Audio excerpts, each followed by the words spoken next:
Oh, Chloe, do you want to do the first couple slides actually? Oh, actually, yes, I will do the first couple Okay. slides.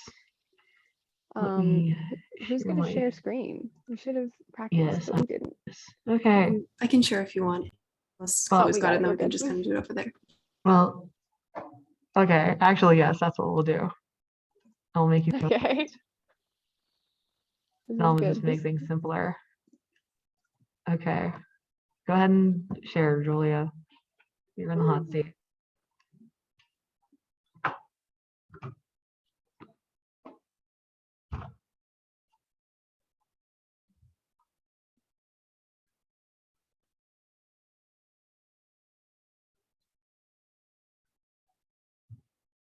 Oh, wait, uh-oh. You're muted. Julia, you're muted. No. Dude, I'm so sorry. Okay. Okay. Hi, everyone. So this week we're going to be talking about character design and how to make awesome characters using visual design and art skills. And if you don't happen to be an artist, I think there's still a lot of valuable stuff to be learned from here. Sammy and I are both, I would say that we're character design enjoyers. Yeah, pretty cool stuff in here. Some professional advice, some of our process, and an exciting announcement from Chloe. Yes, so we have a More, very special please. announcement. This is not related to character design. It is related to t-shirt design though. So we go to the next slide here. Our Halloween game jam is happening again. Every Halloween we do a game jam. This is our semester's game jam. Halloween. So basically October 28th, 5 p.m. we will congregate at a venue, which we have not picked yet. And we will kickstart our game jam for the semester. So be there or be square. And for the first time, we are selling t-shirts. That's the design right there with the candy in the back. Very fun. You can pre-order at our website, rgdc.bigcartel.com. I will actually show that off for the people here. So if you go here, rgdc.bigcartel.com, you can order a shirt. We have many sizes available. This is a pre-order. If you pre-order this shirt, it's $15. You can wait until the game jam and we will have leftovers. They will be $20 at the game jam. So I suggest that you pre-order them if you want to get a shirt for cheaper. And pre-orders will determine like the sizes we get. So that's just a way to gauge that. And now back to Zoom. So basically, yes, grab a t-shirt, show off your RGDC flag, you know, get people excited about the game jam. They'll be like, whoa, your shirt's so cool. I bet you're going to a game jam. You should tell me all about it. But yeah, so you can pre-order your t-shirt at that link if you're on Zoom. rgdc.bigcartel.com. So Halloween weekend, October 28th, be there. We will be sharing the venue later. And we'll also be posting this as an announcement after the meeting. So there you go. And now on to the feature presentation. All right, yeah, thank you. Definitely grab a t-shirt. They have a really cool design. And yeah, it's a good thing to wear on Halloween. Anyway, let's get going.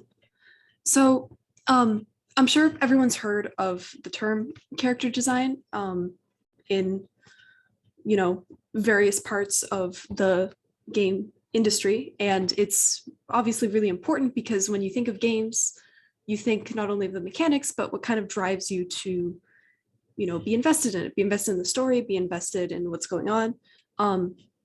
And everything kind of falls back on character design. And through this medium of visual storytelling, it's really, really important to be able to define a really good visual aesthetic and a standards that you can look at a character and be like, yes, that's who they are. I recognize them. You can kind of already start to get a feel of who they are just by looking at them. You'll notice that the aesthetic of characters and the way that they are constructed will vary between games, as we'll see on the next slide. But yeah, the way to accomplish this is just through effective character design, thinking through everything that you need to design a compelling character. And yeah, how do we accomplish this? I want you guys to just think about some games that you've played recently and maybe some characters that just immediately come to your head that you enjoy or that you like, but you can't figure out why, right? These are some of my personal favorites. I feel like these are all good examples of design, and I will tell you why in the next few slides. I heard some people talking about Guilty Gear earlier, which is fantastic. The entire Guilty Gear cast just has this very diverse range of shapes and looks that kind of already tell you, you know, who this person is and what their abilities might be. And they're all drawn in a very consistent style that kind of lets you know that. Hades is another great example in terms of visual design. You can get a very clear read on the character based on, you know, their shape, their silhouette, and everything. Valorant is great with shape language. In a more realistic game like Life is Strange, you don't have to have like crazy smoke and leaves and whatever coming off of your character to make, you know, a distinctive and memorable character design, even in a more realistic setting. When things get more stylized and simplified, yeah, you get things like Kirby, which, you know, I think everyone can recognize Kirby from a mile away. You see like the Kirby shape and you're like, yeah, that's Kirby. So that's what we're going for with character design, really being able to tell who this person is or creature or whatever immediately and kind of get a quick read on them and want to learn more about their story through the game. So when you're designing character, what's it going to be used for? What's your game going to look like? Are you going to look from the top down? Are you doing this for an animation? Is this like a 2D pixel art game? Kind of set your scope out before you get into, you know, making your character. If you can see them clearly in your head, that's awesome. And if you can't, then it's honestly helpful to start writing first. What kind of mood do they give off? What colors and shapes might you associate with them, right? What would their favorite color be is a question that I ask myself when I'm making a character. And that might define, you know, their mood, what kind of clothes they wear and stuff like that. All right, let me do a chat check real quick. All right. Yeah, fighting games are fantastic because, yeah, like you said, they're very, very flashy and you can just see who they are right away. That's awesome. All right. So first step, getting inspired, building your visual library. There's a ton of really cool tools you can use for this. I have like a million Pinterest boards for various things and I just like shove images on there and then usually forget about them because there's a lot of images out there. PureRef, if you haven't used PureRef, it's free, download it. I tell everyone to download it. It's pretty much just a program where you can load all of your images in to make a board like this thing on the right over here. Or you can take your preferred drawing program like Photoshop and just start throwing things in there. The purpose of this is to kind of start getting a feel for what you might, what direction you might want to take this. So through this presentation, I wanted to kind of walk you guys through the process of a character that I recently designed for a comic. So it's not a game technically, but it's still the same like design principles. This individual is a witch that is inspired by anglerfish. And it's part of like this whole pirate narrative. Anyway, so I wanted to kind of look at the shapes of anglerfish and various different species, how they look, their colors, how they move. I did a bunch of research into, you know, their behavior and why they look the way that they do, because they're kind of weird looking. I looked at how some other artists tackled the problem of making an anglerfish inspired character. And you can see a lot of mermaids. You can see these like half fish individuals here. And I kind of started to think about what sort of attitude, what kind of like body type I might want this individual to have. So just kind of like throwing things together on PureRef. Get PureRef. I put a link later. It'll save your life. It's so helpful for organizing things. All right. This is the fun part. I don't know about you guys, but I love writing and I love world building, and designing the kind of background for the character to be in is super, super important. You can't really have a character in a vacuum.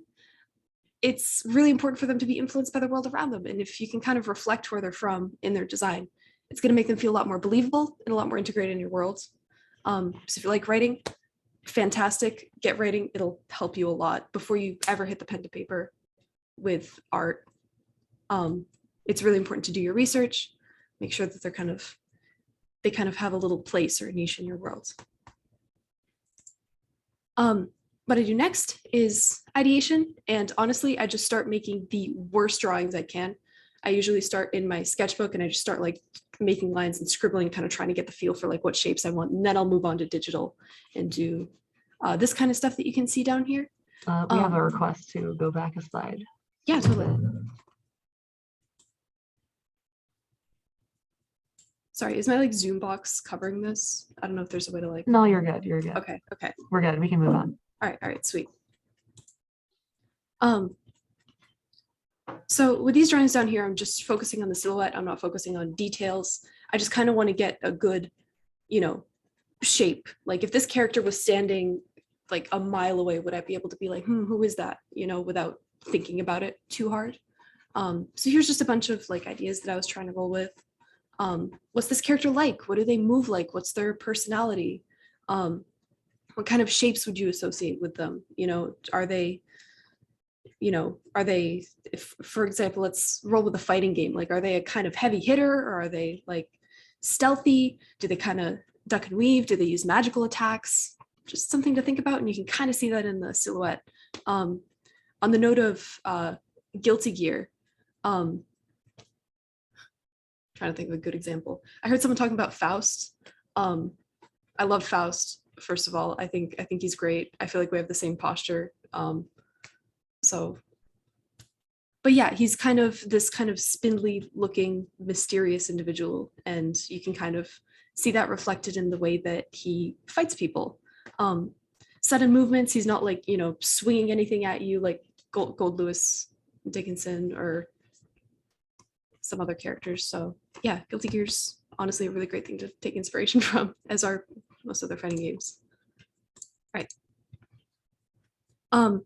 Once you've done a bunch of drawings, pick a few you like and just keep rolling with them.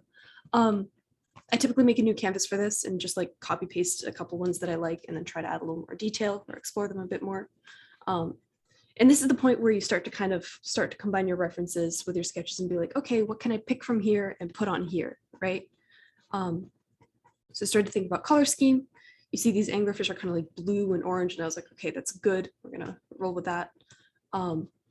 And started to think about, you know, what features from the anglerfish do I want on this humanoid character, right? So yeah, if you are working with a client, get some feedback at this point.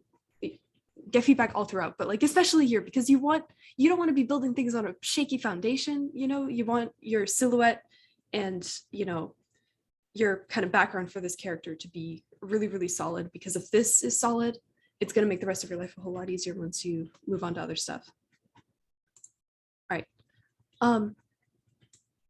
This is another fun aspect for me. I really enjoy costume design. This is the part where I'll pull up even more references for different, for this in particular, different parts of an anglerfish, different types of clothing that might be associated with like the whole witch pirate theme that I have going on with this character, right? I took one of the drawings from earlier, kind of added a little more detail to it and just made a base, laid that out, and then you pretty much just get to play dress up with that. Get some feedback from people. Again, see what's working, what's not working, what can you combine, etc. Let's see. For this character, ended up going with this kind of S shape that we had going in E. Really like the idea of these tendrils, but I was told to kind of incorporate that more into jewelry instead of kind of having too much going on in the head area, because you want to keep the focus on this light appendage looking thing. A lot of people really enjoyed this kind of teeth looking corset, but that the shapes were unclear. So I wanted to kind of clarify the shapes, keep the S curve, incorporate anglerfish tendrils while emphasizing the anglerfish anatomy. So that was that. All right. Next step. This is usually the fun stuff that gets posted to, you know, hype people up from game studios, the actual stuff that's considered, you know, concept art, character turnarounds, which we'll see an awesome example of later in this. Call outs, if your character has any sort of prop or weapon or even like a cool belt buckle or a necklace or something. If you're working with a 3D modeler especially, it might be a good idea to kind of blow that up on the side and give them a clear picture of what that is. If it's important to them, you want, you know, everyone to get it right and not have questions about it. Yeah, turnarounds, callouts of details and props, super useful for 3D modelers, gets them a better picture of, you know, how to build your character and all that. It also gives you a good reference of the character to look back at. I'm doing this for a comic, so it's really important that I kind of don't lose the shapes of this character and the feel of this character, even if they're not, you know, staring straight ahead at the camera, which is, let's be honest, almost never the case. Expression sheets and post sheets, you might have seen these with kind of like all the expressions of a character, especially in animation. Kind of gives you like the range of motion of someone's face and how they might emote and make different expressions. Illustrations like splash art are really great for showcasing the personality of a character. It's less useful for a 3D modeler, really, really useful for getting your client to go, oh my God, that's cool. And also for getting your audience to go, oh my God, who is that? I want to play them, right? We'll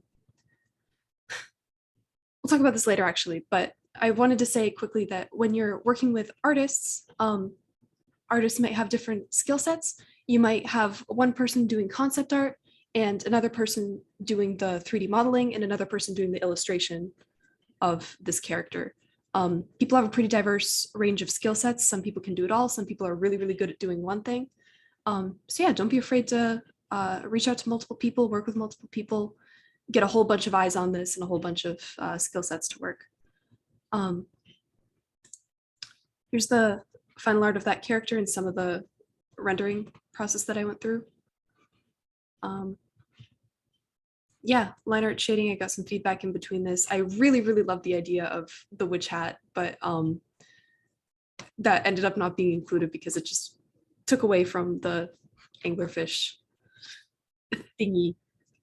I should probably know the name of it considering that I spent a long time reading about them, but you know, all right.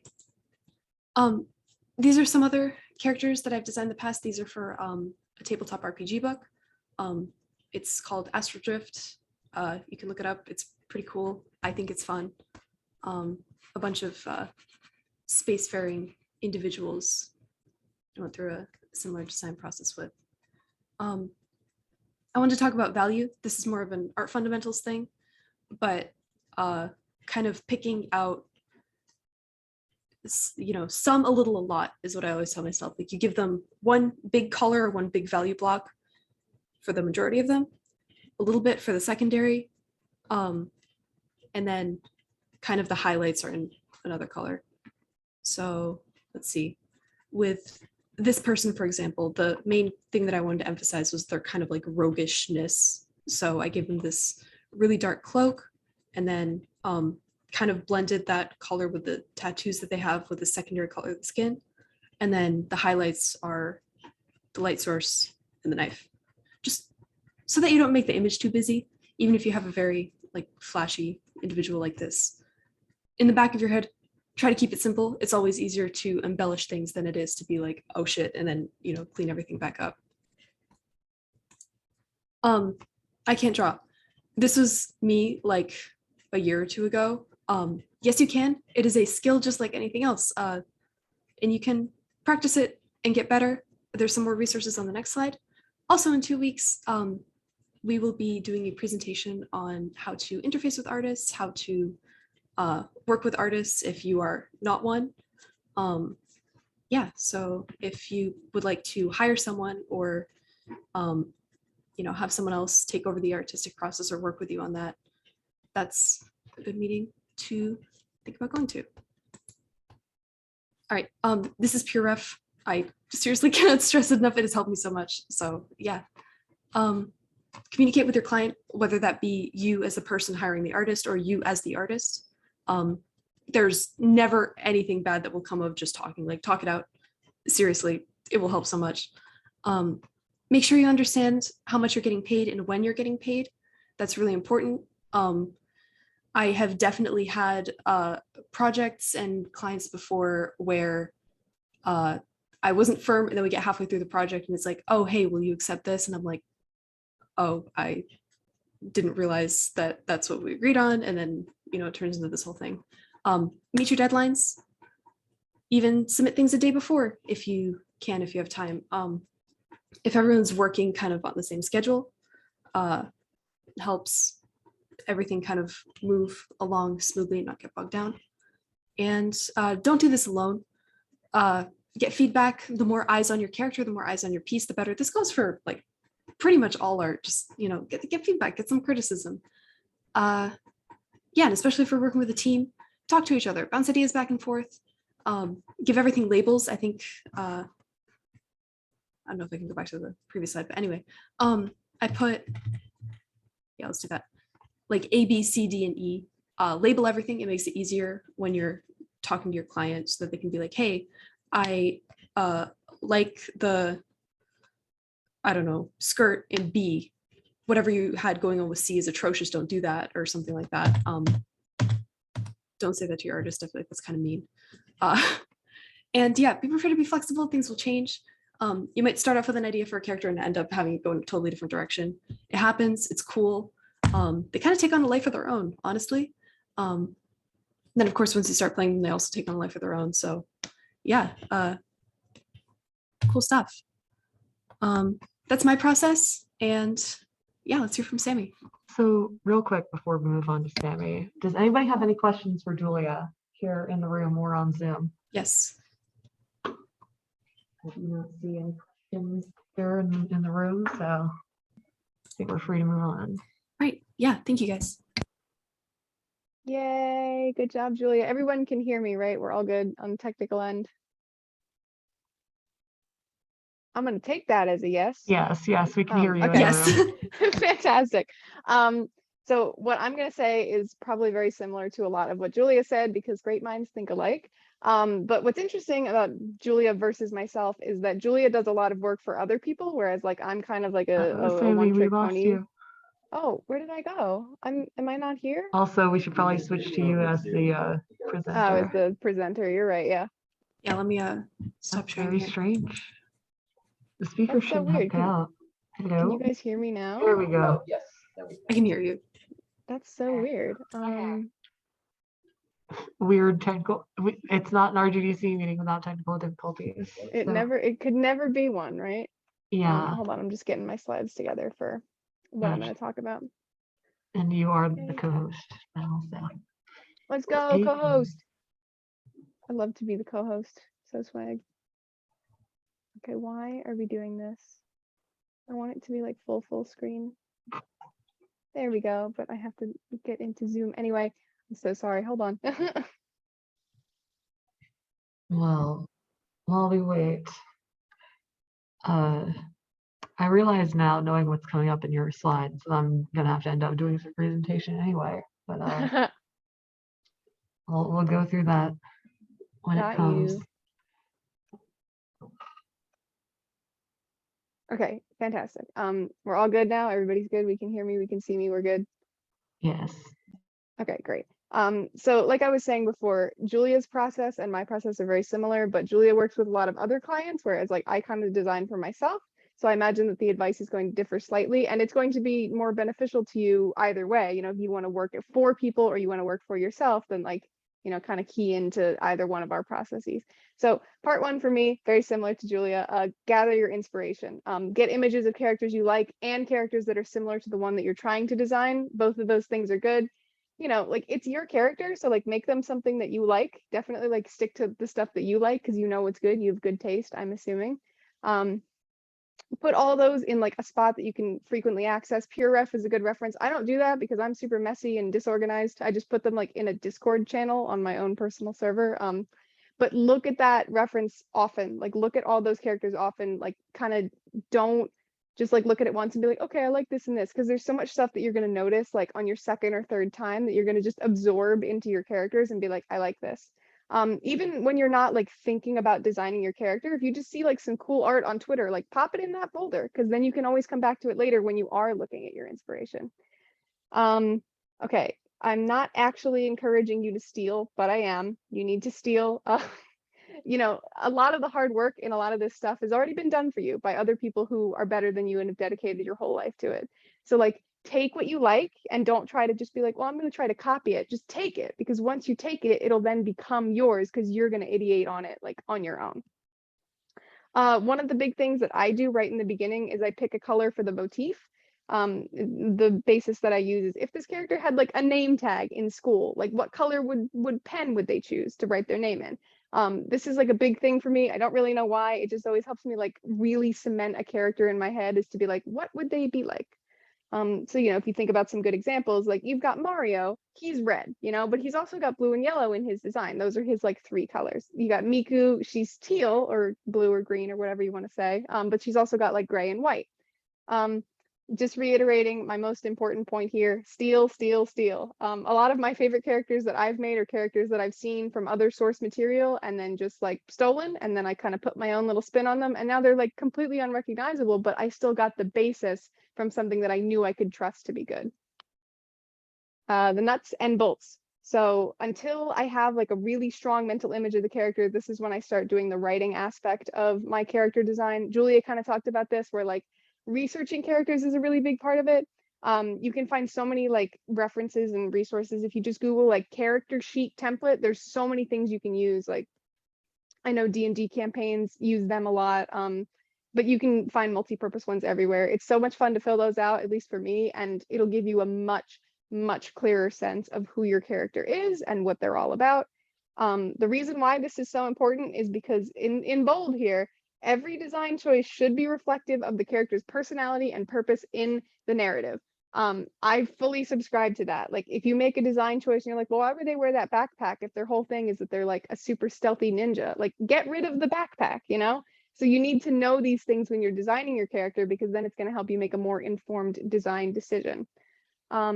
Economic status, ethnicity, time period, all these things are going to influence what your character looks like, you know, their hairstyle, their clothes, their like complexion, even stuff like that. It should influence their designs because that's what's going to make your world feel richer.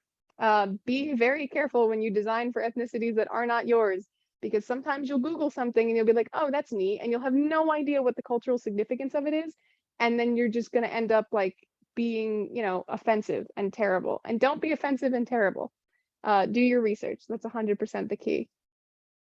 Sorry, I'm doing a chat check real quick. A backpack toting ninja could make sense. Exactly. If that makes sense for your character, then that's totally fine. But you have to think about why. Ideation. So I completely self-admitted I'm terrible about using silhouettes. I do it like after the fact. I'm like, yay, this is my silhouette. Doesn't it look great? But here's some good Pixar silhouettes of like, you know what these characters' deals are, even if you haven't seen their movies. Like you can just tell based on their shape language alone. Physical sketches are super beneficial because you shouldn't lose any of your ideas in your ideation phase. I'm bad about this. I do all my ideation digitally because I'm terrible. So I'll just be like, I'll just delete that layer and then I'll just like move on. Don't do that. Don't be like me, especially if you're working with a client. Like let them, you know, decide what's good and what's bad. What I will do for my ideation, if I'm not feeling, you know, terrible, is I will just draw like a base pose that I know I want for the character, because I usually work in very humanoid people. I very rarely stray from that. And then on top of that, I will draw like clothes and hairstyles, and I'll mix and match certain items and hairs and stuff like that. And that'll give me kind of a sense of like what's going to look good with what. Silhouettes, like I said, are so important.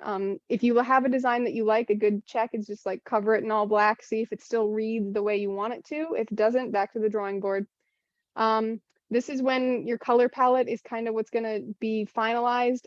I aim for less colors. I think less colors give stronger characters. 4 to 6 is usually my preferred range, with obviously the key number being 5. It just depends on the character though. Here's a project that I never shut up about. This is my character lineup for Traded Up. You'll notice they're not all done yet. Don't worry about that. But one of the things that I like to do when I'm designing for a bunch of characters in the same universe is put them in a lineup, because first of all, it gives you a good sense of like, do any of these guys look too similar? Like, is there anything I need to change? It gives you a sense of proportion as the characters are next to each other. Like you want to think about their heights, especially relative to each other if they're going to be interacting. You also get a sense of your posing. Like some of these poses are super interesting. Like here's the person with the coffee pot. Like nobody else has that. but I only was able to come up with that because I was like, well, I can't just have another like standing there pose. You know what I mean? So if you're designing a bunch of characters and you have designs that you like, I would definitely recommend putting them next to each other, because then you kind of see if they're harmonious or not, if they're staying like in, you know, in sync with their universe and stuff like that. Part 4, the turnaround. This is like the big one, especially, you know, I don't know if any of you have ever tried to draw like fan art of an anime character and you're like, well, what does the back look like? And there's just nothing. That's why turnarounds are so important. Animation makes incredible use of turnarounds. Modeling, obviously, you know, it's so much easier to model in 3D if you have orthographic views of like front, side, 3/4, stuff like that. And for your own purposes, you get a complete sense of what your character looks like. You understand how the shapes interact with each other in different perspectives. All super important. Excuse me one sec. This is less personality focused, but you should also be able to glean a lot from your turnarounds. Like they don't have to be super crazy, but like you still want to be able to get a general sense of the character. They're also good for practice if you're into that, which I'm not, but you should be. Here's a turnaround that I did for Chloe, so I'm going to take it away and let her talk while I get some water because my throat is very dry. No, I'm back on the fucking hot seat. Okay. Oh, Language. sorry. Not just sorry. Using private personality for public meeting. Okay. This is a character for a game that is very, very early in development. I have other character designs for this game that I can show off. And I can also drag Mert down with me because he did those. Sammy did this humanoid character. This is the main character of a game I'm working on. Tentative title is called Heaven Will Fall. You can probably guess why. She is a fallen angel. So her whole deal is that she fell from heaven. Bad things happened to her. And now she's like brought down to basically human power, right? But she keeps her halo, but it's broken to resemble devil horns because I'm so clever. And Sammy was so kind to include that in this turnaround. And she also has a cool mask that is reflective of something else about her character, which is that angels in this world are giant size, right? She is not giant size anymore. When she became human, quote unquote, she's human size. So what she does, and if I can take over as presenter here, I'm going to black out the screen. So sorry, Zoom people, but you won't be audible to the room. Let me pull up the character designs without showing a ton of files. Okay. Right. So the whole deal is you don't play as her. You play as, if I can pull it up. Yes. And then share. Okay. Yes, you play as this thing. It is a mech combat game. And this is her mech that she uses to become angel size again, basically. So she pilots this and she fights the angels, which also have character designs. But this is something that my buddy Mert designed with my help. There's an original sketch. Oh, this is also the turnaround. He was so kind to make the turnarounds as well. Oh, this is my original sketch. As you can see, very basic, but it's pretty similar to the final design in a lot of ways. So you can sort of see the resemblance there. And just to make this a teachable moment, I stole for this character design. Can anybody guess what I stole? In the back?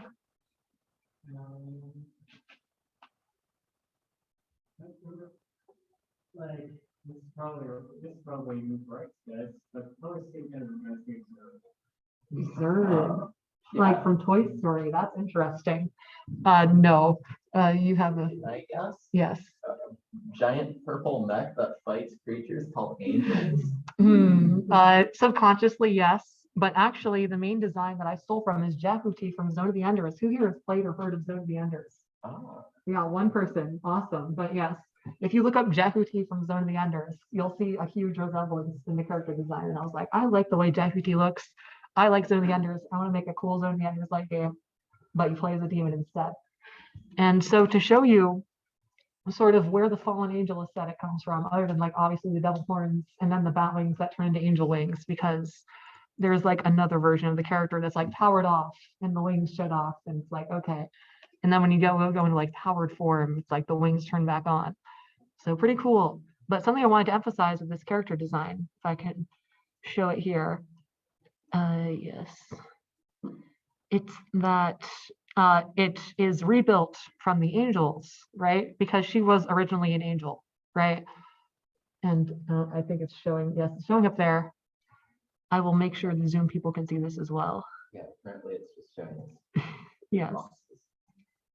let me see here. There we go. Okay, Zoom people should see this as well. Right, so if you look closely, and I can show this to the in-person crowd here. This is a good angle for it, right? So if I just scooch that down. The angel, which I gave a lot less input on. I obviously had a lot of refs, and I can show those refs as people are interested. I gave them to Mert, and I was like, Mert, you're good at drawing armored guys. Make a cool armored guy that resembles the demon. We started with the demon, and we were like, now make the angel version of this. So you can see with like the legs have similar cues, right? So that's sort of part of the character design, is that they're supposed to resemble each other, but you wouldn't notice at first glance. Like, but if you look closely, like the head design, they have similar shapes here, just to sort of like mirror each other, right? Like angel and demon, two sides of the same coin. And these are like the basic enemies of the game is the idea. And obviously lots of Bayonetta influence, playing as like the demonic character, fighting the angels. But that's the core idea of that game, which will come probably in 500 years from now. So look forward to it. Mert, do you have anything you want to say about the design process? Because you're here, and I'm going to put you on the hot seat. Yeah, I just put it into the chats, but having like some drawing or some kind of visual to work with is always really helpful. So in terms of if you're an artist, if your client's like thinking about doing that, I would encourage them. I know some people prefer to, start off on their own. And if you are someone who's thinking about requesting art, it may be helpful to like, even if it's just like a stick figure, show off like what ideas you're thinking about. Yeah, Oh, can I speak to this real quick? yes. So I just got a commission request from a client, and they wanted a more illustration type thing, not a character design. But right away, and I appreciated this so much, but they sent me what it was being used for, the dimensions, and then they attached like this fantastic MS Paint stick figure sketch of what they wanted and where they wanted it. I can't stress enough how much that helps. If you can picture the character to any degree in your head, do a little drawing. It doesn't have to be good. It doesn't have to be perfect. It will definitely help your artist get a better idea of what you're kind of going for. And it'll eliminate a lot of the really time-consuming back and forth that kind of tends to happen at the beginning in the ideation phase. It'll save your artist a lot of work. It'll save you a lot of work. Yeah, make that shitty stick figure drawing. Send it. I love when I get those. They help so much. I think every artist that does commissions has like a story of like, my commissioner sent me like a silly little stick figure and it helped me so much. Like I think it's my favorite thing about the commission process is getting those stick figures. Yep. It's just like, I love seeing them, and then it's like, oh, now I know what you want. It's so much more clearly communicated to me. Right. So like Chloe was saying, she sent me a lot of reference image, which was super helpful. She was like, this is kind of what I want. Basically, every time I put a new idea on the paper, send it her way. I was like, do you like this? Do you not like this? Like the wings on the back, I know were a point of contention because I was like, let's do bat wings. And Chloe was like, well, it's not really like indicative of the whole mech design. I was like, okay, back to the drawing board. But like a couple of the notes were like, rough around the edges. So like here she's got band-aids and like bruises on her knees, and she's got like her hair kind of messy because she's supposed to be, a fallen angel. She's wearing 2 belts because I can't escape that Final Fantasy type design of like everybody should have belts all the time because they're cool. She's got like a cool big jacket. I think Chloe was the one that championed the big jacket idea, and I was like fully on board with that. I was like, yeah, everybody should have big jacket all the time. My protagonist from Traded Up also has a very big jacket because they're just great. Now mentally, I want you guys to look at this picture that I'm showing you and kind of think like, what colors, I mean, you kind of got spoiled already, but what colors are you going to go with for this character? Like you got somebody that's kind of rough, kind of got some hell symbolism going on with the fallen angel thing. Like what colors are you thinking? So, 5, 4, 3, 2. these are the character or the colors, my God, that Chloe ended up sending back to me because that was not part of my design. Chloe was like, that's the part that I want to take care of, which I totally understand because coloring is like the best part. So you got like black and purple and red, which is like, yeah, of course that totally coincides with like a fallen angel who's like a little bit more on the, the offskirts or whatever. Like she's kind of a bad girl, and then you got the white halo that resembles her horn. I love this design. I was really proud to be a part of it. Chloe was a super great client and she paid me. Side note, if you're going to commission people, pay them. That's the rules. Please, this takes a really long time. It takes a long time to learn. Yeah, Mert Take saying in people chat- seriously, work together. Yeah, seriously. Mert saying in chat, your character's power is directly proportional to the number of belts they wear. I fully subscribe to that philosophy. So yeah, 100%. And yes, pay your artists. They're doing you a very great service. And people who don't draw, you know how hard it is. Like we're the people that do draw, and we're saying that it's hard. So like, please pay us. We're happy to work for you. We just also want money for our time. So that If you want to covers. learn more about that, we'll be doing a presentation on working together with artists in 2 weeks. We'll go into more details about, how to do this whole communication thing and how, payment might work because it is sort of complicated sometimes. But yeah, be here in 2 weeks. Right. And so like Julia said earlier, this is going to be hard if you've never designed a character before. Even if you have artistic ability, designing characters is like a whole different skill set, honest to God. So just like all other skills, you have to practice it and you have to hone it. But the best way to do that is to just do it, instead of being like afraid of like, oh no, what if it turns out bad? Like you just kind of have to do it. And no disrespect, it probably will turn out bad the first time. But art is great because you can just redraw it when you're better. And you can keep iterating on it. If you look in the Traded Up channel in the Discord server, which you should always look at, by the way, I very recently just updated 2 of my characters' sprites because I didn't like them. And now they look better. And I was able to do that because it's art and I can just iterate on it and it's not a problem. Or you can hire someone, like we've been saying. Lots of artists will do character design commissions if you know where to look. Honestly, usually when I'm looking for artists that like I want to hire, I'll just go on Twitter and I'll search like character design commissions open and then just like see, and scroll past like the first couple results because you're going to get people that are like super famous and have crazy high rates that you can't afford. But like you'll find people that have the skills that you need. Once you have your character's backstory and their general motifs, like the artist can do most of the harder work for you. Like once you have that basis for them, they're going to want to build on it because they're artists and that's what they do.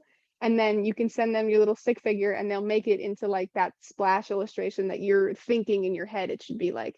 And it's fun to boss people around. I've been the client and the commissioner, and like it's really fun to just be like, no, I don't like that. And it's not as much fun to hear it when you're the guy who's doing the art, but like it's still fun. So it's fun to work with people, and it'll give you a better sense if you want to go into the industry and do this of how to do that. Like if you're just commissioning somebody casually, then you'll know later down the line, like this is how I'll need to work with my artist on my team when I get a job. I think that's it, if I'm remembering my slides right. It is. So if anybody has any questions for me, or Julia, I'm throwing you back up here if you also want to take questions. But yeah, that's it. I don't know where my chat window went. It disappeared forever. I'm so sad. Are there any questions in person? I can't hear you guys. So. I've just asked people and it appears we have no questions in person. Wow. We're just great presenters. We're just crazy then. with it. Yeah, we're so good. Sammy, can you go back to your slide about ideation? Sure. The one with all the like Pixar people on it. Yeah. Yeah, there we go. This is just a nuts and bolts thing, but this took me forever to find out. And then when I realized it, it's like a light bulb went off in my head. If you look at all these silhouettes, notice that none of them, even the kind of very blocky and blobby characters, you can kind of see all of their limbs. And you'll see like the people, I don't know if I'm like, with the people that have their arms crossed, you can kind of see this like gap in between their arms, and that really helps break up the shape. When you're doing a silhouette, make sure that it's kind of clear when you're looking at them what they're doing, right? Like if someone's holding a glass of water, don't have them holding it like this. Have them like, I don't know, holding it off to the side like this, so that you can kind of see like, oh, that's what's going on, as opposed to this is very ambiguous. So I don't know, even with more diminutive characters that aren't, power posing or being all sassy or whatever, put voids and blank spaces, and kind of make sure that you can see clearly all the parts of the character. They don't have to be like T-posing or anything, but you can see kind of, they have their hands on their hips, they have their arms crossed, they're doing something interesting. Yeah, just helps like break up the shape a little bit, make it more interesting to look at. That you're looking at, a fish or a person or like a French chef or something, instead of just like a log or a ball. I don't know. So yeah, just something I noticed that I wish I noticed sooner, or I wish someone had told me sooner. There's a question in chat here. Are there places on campus to use the software you mentioned and hardware tools too? I believe PureRef is free. That's more Julia's ballpark than mine. You can just download it to your own computer, if I'm understanding it correctly. Yes, PureRef is free. As far as like art software, I'm actually not in game design. I'm in illustration. The College of Art and Design building has a whole bunch of rooms that are just filled with computers and graphics tablets and all kinds of fun stuff. And they have Photoshop and Illustrator, and I think you can probably download like Clip Studio or whatever you use on there if you're more comfortable with that. But yeah, you can just go in there, use it, make sure to save it. Save your work, please. I have lost Yes. so much stuff to those computers. Oh my God. Okay. Yeah, get in there, save your work. I'll see if I can get some emails or like a tutorial on how to like get into the CAD building. So yeah. And I know that some of the rooms in Magic also have like drawing tablets and stuff that you're free to just, mess around with, play around Yeah. in Photoshop and do stuff. Gonna mention that as well. The animation labs in Magic, I think any Yes, GDD yes. student can get into them if they're not being used for a class or reserved or anything. Yes, GED students have access to like first floor Magic labs. You go right into Magic under the main Magic building where all the student workers are. It's technically the second floor, but it's basically the first floor. But you go in, the labs are right there. Anybody in GED has swipe access. And there's like some computers have Wacom tablets, Wacom or Wacom. I don't know how it's pronounced. I think it's Wacom. Wacom, whatever. I just don't say it because I don't know how to pronounce It's it. Wacom. It's Wacom. Anyway, you can go whack on those tablets. And they're not at every computer though. So first come, first serve. And just for my money, if you want to get into digital art and you don't want to drop like $2,000 on a Cintiq, which I understand is a barrier for entry for a lot of people, I use an iPad. I have for like years and years and years. An iPad with Procreate, like that's my go-to. Me too. This is they're fantastic. It's like the best, right? Like iPad with Apple Pencil and Procreate is like the dream team. They're pretty cheap, and they're also like not just a drawing tablet. Like you can also just like do iPad stuff on it. So if that's like not pretty cheap, compared to other stuff, but pretty cheap compared to like really high-end industry stuff. And then you have like an iPad and you can watch like Breaking Bad on it. So, it's a win-win for me. Adding on to that, and I guess we'll talk about this in the artist interface presentation too later. But don't feel like you're limited to like one software program. The software that you use really isn't important. What matters is the skills behind it. You could make like this crazy awesome stuff in MS Paint. The kind of foundations behind it is what's important. I know as far as the College of Art and Design goes, there's a bunch of things that are free to show up to. For anyone, it's not just like restricted to art related majors. There's figure drawing. I think it's every Sunday. I'll try and find the time for that, but that's a really good thing to go to. Just kind of, learn to kind of how to see things, how to approach, form and the fundamentals and everything. It's more fun working on the fundamentals if you have something to kind of practice it with, like a project or characters, and you're like, okay, I want to make this look good. How do I get there? As opposed to just like, I have to draw my silly little boxes and color them so that I learn how to color. That sucks. Don't do that. Like find something that motivates you and then learn that way. What was I gonna say? I was gonna say one other thing. Oh yeah. Don't feel limited to like one software or program. I found this really cool thing called Astropad that lets you use your iPad as a drawing tablet for whatever you have running on your computer. Let me see if I can find. Here she is. So I'm a very cheap individual. This is my Wacom tablet, and it sucks, and it takes like 3 years in a carrier pigeon to respond to whatever I'm drawing on it. So I'm not a huge fan of using it. So stuff like AstroPad lets you use your iPad as pretty much a drawing tablet with a screen for whatever you're doing on your screen. So yeah, we'll talk more about software and stuff at that presentation. But yeah, I'll see if I can get some more information about what College of Art and Design has to offer for majors and non-majors, because yeah, there's a lot to learn and a lot of cool options out there.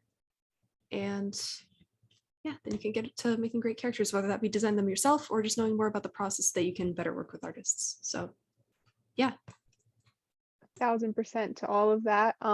Just something I wanted to bring up. If you feel like 100% out of your depth in all of this, like come to the Discord server and come to the art feedback channel. I basically live there. It's my bread and butter because I love criticism. But if you're like, hey, I'm not really sure whether I like this or this better, like we're here to help. You can always DM me. I imagine Julia, you can DM as well. I You am know, awake at literally all hours. I'll probably get back to I- you right away, honestly. Exactly. Like if you have a, character design question, like we're happy to help. That's why we're here. And we love doing this. It's like the most fun thing. Like once you really get into character design, it's so much fun. It really is. Just one thing I wanted to point out on this slide, you'll notice in her side view, she doesn't have an arm. Oh no, what has happened to her arm? This is something that you're going to learn with turnarounds pretty quickly, is that if certain parts of your pose are obfuscating like important character details, like you can get rid of them just in like specific angles. And you should really, like a lot of the time, if you have a character that's got like hair down to her butt, over here, it would just be like transparent. So you would be able to see that she's got these cool wings on the back of her jacket. That's just like a little tip that you probably intuitively would know, but sometimes it helps to just like hear it said. If there are no other questions as highlighted in this slide, I think we're good to stop our presentation and start into project sharing ? Yes. Okay. So I will stop the recording.